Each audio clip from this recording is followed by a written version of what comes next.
অসমবাসী ৰাইজলৈকে ধন্যবাদ জনাইছোঁ অসম গণ পৰিষদ দলৰ তৰফৰ পৰা। আজি আমি ভবানীপুৰ বিধানসভা সমষ্টি ভিত্তিত আমাৰ দলৰ এখন কৰ্মী সভা অনুষ্ঠিত হৈছে আৰু আমি কৰ্মীসকলক সজাগ কৰিব বিচাৰিছোঁ।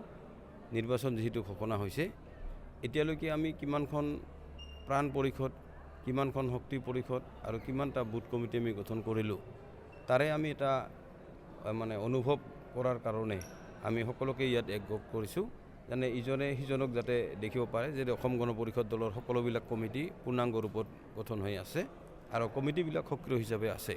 সেই কথাখিনি আমি আমাৰ বিশেষকৈ কৰ্মীসকলৰ মাজত এটা আমি বাৰ্তা বিয়পাব বিচাৰিছোঁ।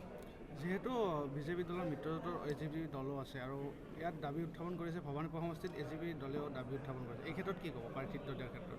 এইটো আমি দাবী উত্থাপন কৰিছোঁ, যিহেতু আমাৰ বৰ্তমানলৈকে সাংগঠনিক দিশটো অতি শক্তিশালী অসম গণ পৰিষদ দলৰ আৰু ইয়াত আমাৰ আগতেও 4বাৰ এই সমষ্টিটোত আমি জিকিছিলোঁ আৰু যোৱাবাৰ আমি এই সমষ্টিটো এৰি দিছিলোঁ।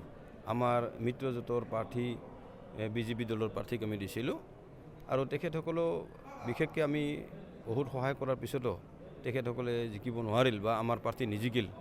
আমি তেখেতসকলৰ বুলি নকওঁ, আমাৰ প্ৰাৰ্থী যিহেতু নিজিকিল, সেইকাৰণে এইবাৰ আমি নতুন ৰূপত সাজু হৈছোঁ যে অসম গণ পৰিষদ দলক ৰাইজে আঁকোৱালি লৈছে আৰু সেইমতে আমি আমাৰ কাম কাজ চলাই গৈছোঁ আৰু আমি সেইকাৰণে আমি দাবী উত্থাপন কৰিছোঁ আৰু এই সমষ্টিটো আমি অসম গণ পৰিষদ দলে বিচাৰিছোঁ। কিমানখন আসন লাভ কৰিব হ'লে আমি অসম গণ পৰিষদ দলে আপাতত 40খন আসন আমি বিচাৰিছোঁ। এইটো আলাপ আলোচনা হ'ব যে 40খন যে আমাৰ এইটো আমি কনষ্টেণ্ট আছোঁ তেনেধৰণৰ কথা নহয়।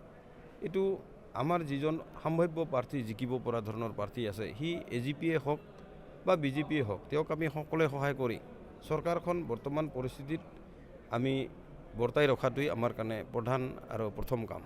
যিহেতু ইউডিএফৰ দখলত 10 বছৰ ৰাজত্ব কৰি ভবানীপুৰ সমষ্টি, এই ক্ষেত্ৰত ভোটাৰ ৰাইজক কি ক'ব পাৰে?